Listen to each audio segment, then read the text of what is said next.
So the Mariners have just activated Luke Raley and DFA'd Rowdy Tles. Why did they decide on this move? Let's run through it. I thought the Mariners were going to end up activating Raley for tomorrow because the matchup would be better, but man, I think they're ready for his bat to be back. Because the Mariners' two worst offensive positions this year are the two positions Luke Raley plays, first base and right field. Why was Rowdy Tles the odd man out? I think this more so has to do with the position Luke Raley and the Mariners were planning on him playing whenever he came back, as opposed to the production of said player that they decided to DFA. So if the Mariners are planning on activating a lefty platoon bat to play first base, if you already have one on the roster, there's no real point in having both because both really only play one role. As opposed to the Mariners coming out and deciding that Luke Raley's instead going to go and play right field, in which case I think Dominic Kenzone would have been the corresponding move. He still has an option remaining, so it'd be much easier to just send him back to Tacoma. But it's hard to send Dom down right now because he's been really good with the bat. He's only been striking out 13%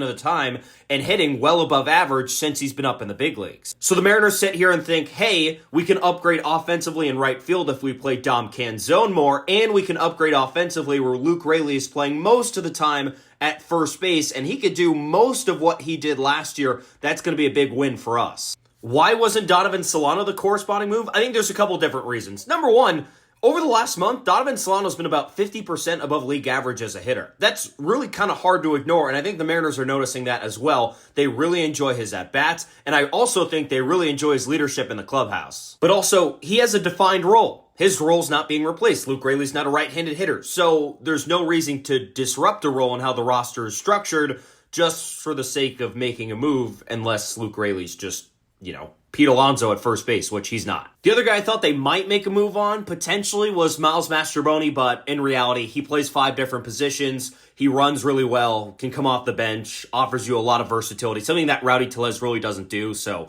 it doesn't make as much sense to move on from him. Last thing I need you to look out for with this Rowdy Tles decision. So, okay, Rowdy Tles wasn't getting on base. His defense isn't unbelievable. It was fine, but overall for the season, he was a negative WAR player. But here's what Rowdy did do well. He hit home runs, second on the team in home runs, and he's third on the team in slugging percentage. This Mariners team scores a majority of their runs via the home run, and you take one of their biggest home run hitters, and you take him off the roster.